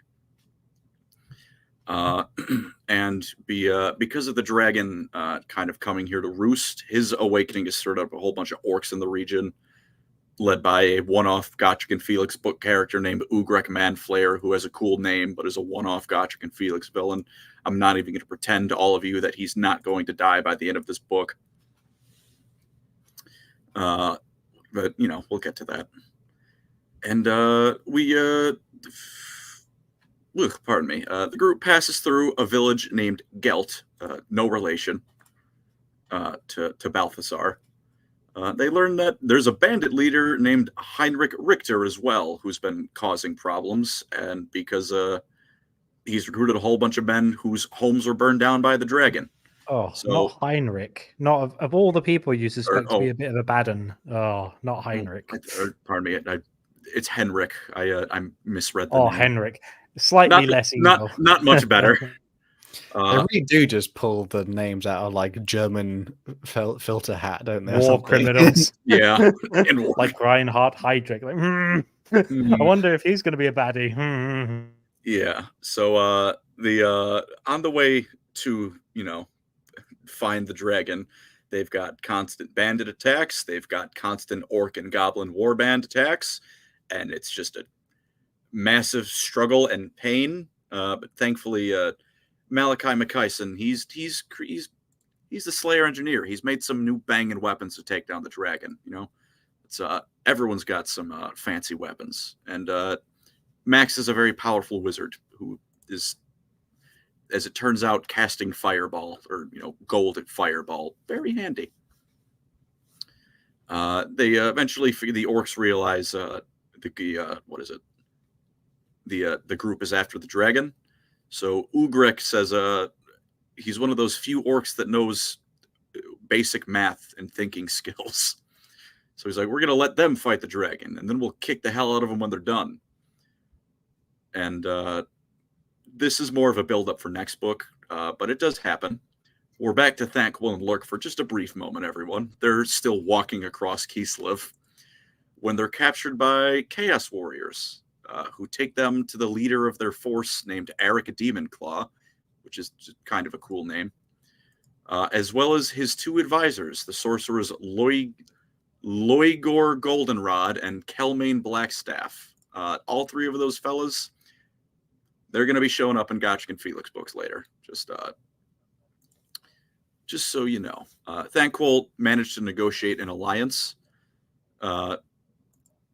through the power of dude, trust me, bro, basically. He basically promises that other Skaven will happily accept this alliance, Mr. Scary Demon Chaos Warlord Man, trust me. Which he does. He doesn't trust him. No one trusts the Skaven, but he's like, well, I'm going to kill you if you don't somehow come through with this, so... Yeah, I've got to pull hand of aces. Like, what are you going to do? Yeah, no problem. Lurk is also the entire time kind of lording it over Thanquol a bit, because Lurk is now arguably Bone Ripper 4. He's about to get it. That's the cursed name at this point. So the whole time Thanquol's learning, I need to be a bit more careful around Lurk now, because he's big and scary. My man was by his fingernail holding on to the edge of a steam-powered ship in the air for literally like weeks, just clawing it. And with that, Thanquol gets that alliance going, and the Chaos Forces, they bring him and Lurk to help hit the Clan Molder stronghold, where they're imprisoned. And unfortunately, one, that's their end of the presence in Gotrek and Felix for the moment. But 2, Thanquol's books start there. And while this is a bit of a segue, I feel it's worth noting the first time we see Thanquol's point of view in his book is he's having a dream PTSD flashback about Gotrek and Felix. Love it. And then starts blaming other people for his failure to kill them. I still love the writing the letters, pretending it's from his rival in the siege of Nuln. God, that was good. It's just so fun. Like, it looks like it's written by a child. Oh man, it's like one of my drawings. I was gonna ask, what type of wizard, mage is Max Schreiber? He's it bounced back and forth. Like he started off as I believe a beast wizard, but then he turned it to a lore of light. Yeah. Although, and then there was like a brief side story where he used like a golden light, like scrying orb. So there's bits of metal, and then slight spoiler for the end times, he starts being able to cast multiple lores of magic, which humans are just flat out not able to do. So God only knows what lore of magic Max is actually. Yeah, elves can do multiple lores of magic. The only reason humans do only one lore usually is because that's humans just not usually as good, so that's as much as like they could master really, but they could technically do more than multiple lores of magic. I think it's equal parts. Max is just a fantastic wizard, and GW writers someone intervened a bit and had things switched up a bit. Yeah, and I guess everyone loves a savant in the underdog faction. Like, you're not supposed to, but you are. It's like, just a cool guy. Oh, we got a donation by JP. Thank you, brother, for the $10. It's long-time listener, first-time watcher. When are we getting more Ynnari lore? That's what we've been saying for years, brother. Yeah, you'll have to let me know when they write it. Yeah, when. Go ahead, sorry. Gold with thank you, Beastman from Sweden, who is the secondary character in this Lorecrimes episode, the secondary speaker. Thank you, brother. He was a gold wizard, then under William King, then he was a light wizard, and then he starts using, I think, lore of like life or beasts in the end times. He's all over the place. Donkey Man USA says Lurk is also getting juiced up by Zeech. Is this true? A little bit, not a lot, but Silly goose time. Loving it. He's being a lurk. He's lurking. But for this, we cut back to the main group. They're going through villages destroyed by Scalandir. Ulrika admits she loves Felix. This is still happening. So she stays with the group to slay the dragon. They find this fella named Johann Gatz that Felix is immediately like, you're not right. There's something off about you. And then within about 5 pages, it turns out he's a spy for that Henrik fella. And he also suggests that the bandits shadow the group to the dragon's lair. So now the orcs and the bandits are following behind them to the dragon's lair. And this is when, kind of like last time, everything kicks off all at once because they reach the mountain where Scalandir is roosting in. What does the dragon do? Hoarding, because they always sit on a pile of treasure. He does have a hoard, so that is fair. Yeah, I'll say hoarding. That sounds fair. Yeah. So yeah. Sorry, just a last quick injection. So Cosmic Stealth Bomber, he's commented quite a lot before. He says, hey, at Pancreas No Work, how about we make some new Ynnari lore? Which I guess, if he's done a recent video on what would happen in the end times, maybe Colin might be the person to actually at this point. I'll have to do it myself at this point. I think Colin might be the only person who could possibly pitch. I think maybe like Major Kill did a video years ago about like how they could have fixed that Ynnari books, but no one else has really given the Eldar a proper, I've got my Ahriman video coming out tomorrow. Near the end, it's just like, and then the Daughter of Shades dunked on Ahriman, was just like, hey, look, you know those Rubik Marines who've been dead for ages, and they were like, I'm alive, and then the Avatar of it just kills them by dropping them into a pit. You're like, oh, that was fun. No. Why don't they get more moments like that? It's like, Ahriman never gets a win. God, the only time the Ynnari can win is when Ahriman is losing. He never gets a win. I think like his 5th book coming out recently, and apparently he's lost everything, including his war bands. Like, god damn! I read the earlier. I read like the not the synopsis, just the background story, like just premise. There we go. And I was like, what do you mean Ahriman's lost everyone? Doesn't he have his own warband? What happened to it? Yeah, I went through all 4 books in preparation to the video, and then the new one's not quite out yet, or it's just come out, and I was just like, it's just he never learns. That's his arc is, I'm so clever, and does the stupidest stuff again and again. Ahriman Horus Heresy lore is good. Ahriman, read the first 3 books. I said it to the guys. Read the first 3 Ahriman books, and then after that, I feel like it could have stayed still for a while. If you know what I mean. We could have left Ahriman alone for a bit. Could have waited to like a codex bit of lore. Didn't need to have a whole novel where nothing changed. And Typhus is doing his own thing. Lucius is dunking on the Exorcist chapter, and Khan is somewhere just going somewhere chopping someone's head off. You're like, that's all they need to do. Whereas 5 books for Ahriman plus 2 short stories. That's a lot. Whoa. So I like the first one. That was all right because it's low. It's like the Lion's recent book. It's just low stakes, if you know what I mean, until the very end. It's all good. Yeah. Low stakes. You need some low stakes stories every now that contrast. Just a few Space Marines, just a handful. You don't need to have and then the entire chapter threw itself at a wall unheeded. If all you have is everything's up to 11 all the time, it doesn't mean anything. Every now and then you got to have a little, come down book. Yeah. But for now, we're at the highlight of this one. We're almost through. They've reached the dragon's lair. Steg and Uli were too bitch-made to follow the rest into the lair at first, and then when they turned around, it turns out Ugric and all of his orcs were showing up here. So they were like, maybe we'll take our chances with the dragon. There's only one dragon. So how this fight goes is they start fighting. Steg is distracted, but he's the thief, remember. He's just distracted by the thieves, all the gold that the Scalandir's been hoarding. It falls on him and he dies. Oh. He's dwarf in gold lust. That happens. Was he just there picking through it and going I can only carry so much. This is heavier than this. This is worth more than this. What's the date on this? That's worth more than that. What's the carrot of this? Oh, Like he was just going through the gold pile, rummaging, and then it fell on him. Is then he Snorri back in Oh. Karak? At Karak? Did Snorri. he not join them? Snorri's here. Oh, he's with them as well. Yeah. Yeah, Snorri's being Snorri. Snorri's being Snorri. he's there. Snorri is here providing morale, as Snorri's presence does without fault. He's the mascot of the group.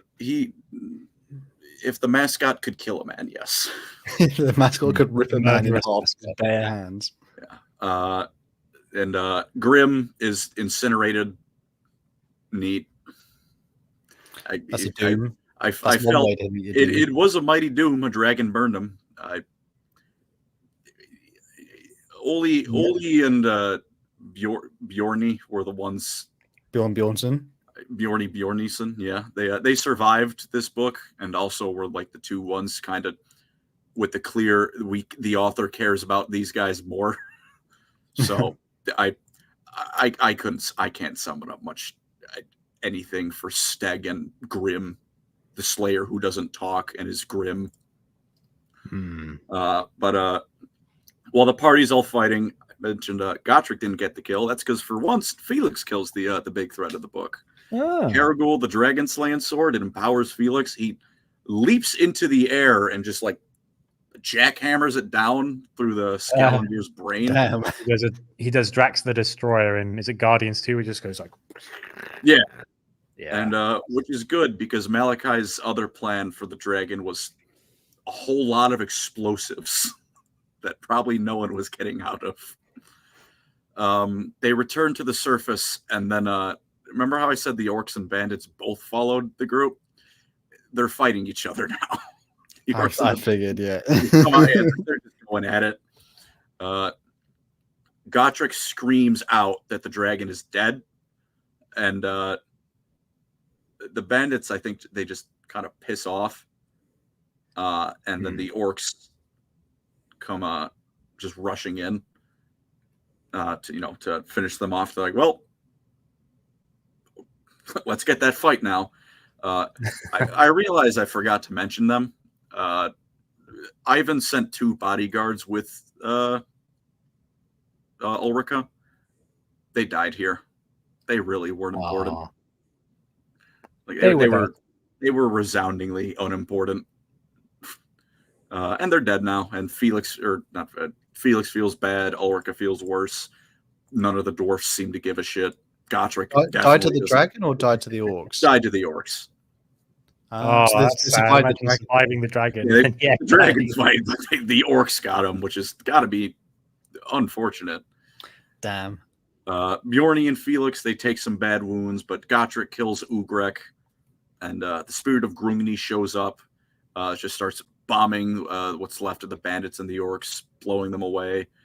Malachi and Uli, they had set up that blasting powder, those explosives, to take down the dragon if nothing else would, and they had to go down in one big blaze of glory.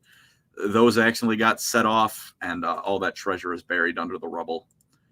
But the book ends with, the dragon is killed, the orcs and bandits are routed. For once, Felix got a W. Not many of those, but hey, he did. That's pretty good. I mean, today Gotrek still got there. He still gets the final say. He did, but come on, Felix got a dragon. Come on. Yeah, that's pretty. Is it the Chaos Dragon? He was insufferable after that, chatting up all those ladies like, I don't want to brag, but I killed a dragon. Like, yeah, no big deal. Max, just Max vibrating with anger. Probably. He's just stewing like a fucking blonde asshole. Dickhead, man. Dickhead, yeah. Like, he's got that exact accent. That would be Dragon Slayer. That's Dragon Slayer. The big old bad dragon's dead. A little bit less, big old narrative plot stuff compared to Demon Slayer. This was more of a, hey, what if Gotrek and Felix found a dragon and then killed it? But I don't know. It's, again, all the William King, Gotrek, and Felix books are very good.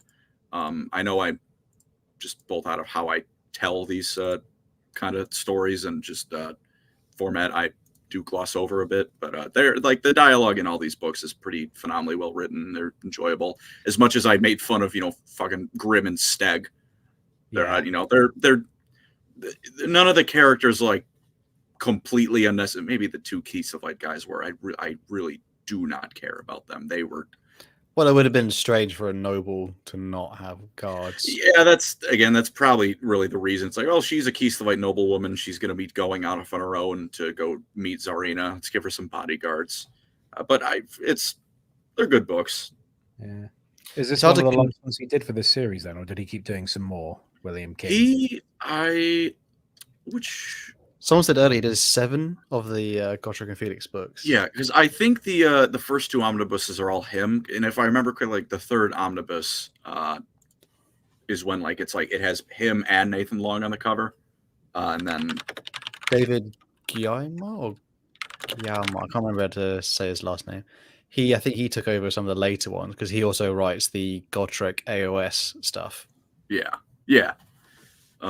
I don't know. He does quite well with Gotrek in AOS, knowing that he doesn't obviously have Felix with him, but the guy kind of gets it right. Nathan Long and David Geimer. I knew there was multiple people involved in that. You threw me for a loop, but yeah. I think at the very least the next 2 books are are William King, because Giant Slayer is in the first one in the 3rd omnibus. That one's written by David or William King as well. Yeah, but just I think William King didn't he didn't give up on the series or anything. Like, William King just retired, I think, from writing because he'd been quite an established author even before he wrote Gotrek and Felix. Yeah. But this is we're talking about he's been writing stuff. This is some of these things are early 2000s to I think some of his early stuff must have been even 90s maybe. But he's probably been one of the authors who's been around for a long time. And very rarely do authors stay in the sort of sphere of Warhammer forever. I mean, particularly guys who've written very good 40k books. The guy who is it Anthony Reynolds or Joshua Reynolds? I think Anthony Reynolds maybe. He wrote Fabius Bile trilogy, and people say that's some of the better stuff. But then he no longer writes Warhammer books. I think we are definitely at a point where the end of the Horus Heresy, particularly, a lot of these guys, they're like, I've kind of got all I needed to, as much as I could bring to the Warhammer setting, I kind of got it out. And I mean, other than Dan Abnett, who the dude is actually I could go forever, man. The dude, yeah. I mean, I really like the James Swallow books, which is more Blood Angels, and he stopped writing in 2011, I think was his last one. And that was an omnibus sort of thing. So it's I don't think he does anything now. Well, maybe. No, he's done Sisters of Battle stuff in 2016. But even then, I know he writes Star Trek, he writes Warhammer, he writes all sorts of stuff. Maybe even Star Wars. He's like a mercenary. He goes all over the place. But it is nice to see when they have a baby and they just go, this is my thing, and they do it. Kind of like the Night Lords trilogy is a good example of this was who wrote the Night Lords trilogy? Aaron yeah, ADB. That was this is my baby. And he wrote it. And everyone's like, this is really good. And it's never been continued, which is a bit of a shame. Well, I don't know if they, that doesn't really need to be continued, I think, until, again, a model release wave. I think if the Night Lords were to get a character, it would be a Decimus. Decimus, cool. Yeah. That's all it is. It's he left Decimus. You could have just left it. That was it, and then it was all self-contained. Nah, you got to leave us with one new character. Ugh. Yeah, we're in a strange point where a lot of the well-known authors, particularly the guy Graham McNeil, who wrote all the Uriel Ventress books and literally hundreds of the everywhere and loads of Horus Heresy. He now is the head writer at Riot, the guys who make League of Legends. I think the one. Oh God. The one Arcane. Yeah. That was a great reaction. He literally lurched to the side. Hey, the League of Legends has good stuff because fucking League of Legends, and yet Arcane is just amazing. Yeah, so it makes you feel jealous. But so there are a lot of them. Probably now there'll be a lot of newer people, and hopefully we'll get more I mean, like, who's it? Sandy Mitchell, who wrote. He's the guy who's game. Yeah. Like, that guy will be like, he's been around for ages, and he'll like happily keep making stuff. Hopefully, and maybe someone out there will one day reunite Gotrek and Felix. I've just seen Angry Homunculus just said, Graham McNeil got laid off by Riot. Ugh. Did he? What? Really? Wow. I mean, that maybe then he'll come back. Hell yeah. And we're just there like, come back. Please, more books. He can, dude made some good stuff, you know what I mean? To be fair, he is the guy who made the Demonculaba, so say what you will about. Say what you will. No, like, so many people got some cool stuff to. I mean, particularly if you think about what's going to be released in Warhammer 40k and hopefully Warhammer Fantasy in the next few years, hopefully we'll see some. Usually they like to pair it with stories, so if there's ever a model release for Kislev, you never know.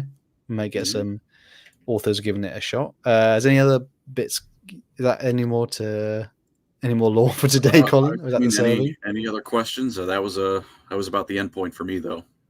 No, it was a good serving. I particularly liked the kicked in the nuts. I going through my notes, I was like, oh, I forgot about this when I wrote that down. Oh, this is beautiful. There's also one more bit I want to finish on, which is particularly in like some books, even though like, you know, this is like the general lore of it, it's very hard to convey how good, like how well the characters come across in just their normal conversation, like particularly with Gotrek just being very like standoffish, and then like those little glimpses of moment where like he does show he's not like a true friend to someone, but like it's his version of it.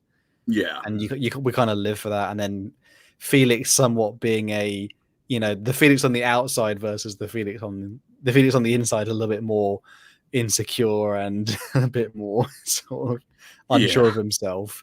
Whereas on the outside, people be like, oh, he's kind of like, you know, somewhat of a brave warrior. And then on the inside, is like, oh my god, oh shit. Like he's just like, Stealthy 47 says, how many bone rippers? True. I don't have a number for you. A lot. Listen, we're gonna have a bone ripper tier list at one point, okay? So there have I just looked it up because I never actually kept track. There have been 13 known bone rippers. Truly, we should have a bone ripper tier list. I mean, it doesn't necessarily, just because it's called the Bone Ripper doesn't mean it's going to be doing the bone ripping. It's like, it could be an ironic name that it gets the bone ripped. Oh god. Truly, death of Bone Ripper 8 through 12 is unknown. Oh, I guess. He's fucking kidding me. To be fair, we'll continue with the Gotrek and Felix ones, because again we like doing these ones because they're fun. We probably will have to do a thankful episode at least some time in the future. I'm reading his books now. Yeah, so as much as like it heavily, maybe we're at a good spot for where like it ties in. So we might do a thankful first and then another Gotrek and Felix. But just for perspective, Colin, how far are we into Gotrek and Felix now? There's 6 omnibus. We've gotten to the first one of Omnibus 2. Right. So a while. I was thinking like maybe we can like before Thankful, like definitely finish off Beast Slayer and Vampire Slayer, because that's the end of Omnibus 2. Mm-hmm. And then after that we can be like, I'll hopefully have read Thankful by then. DJB's Colin can read. I can. It's a shock, I know. Yeah. Yes. I think other than that, though, I think hopefully everyone enjoyed. If you listened to it this far along, again, I should have said it earlier. Please do like. We should always say it way earlier. I forget. Next week, I think we're doing another pub quiz, aren't we? Is it next week's pub quiz? So we've got some. We'll have something cheeky for that lined up. Again, the question of the week was Buddy Cop. Let us know. Funny answers, please. We love it. And other than that, anything else, boys? One final fun fact for you. Bone Ripper, Thankful 8, Bone Ripper 6. It was blown up by someone else, and then he ate it. Oh. Well, it's a bad situation. Snack. Fair enough. God. Don't want it to go to You waste. know what? There's your other homework for the week. Come up with some for the question of the week and pour one out for Bone Rippers. One out just for Snorri, just because his And existence. Snorri, the keg of vodka. Yeah. That being said, though, thank you everyone who was listening for watching. Again, if you want us to us offline, we're also on Spotify, Amazon Music, all that kind of good stuff. Yep. And we'll catch you guys next week. Thank you guys so much for listening. Appreciate you all. Love you all. Bye. Cheers. Thankful Yeah. to be alive.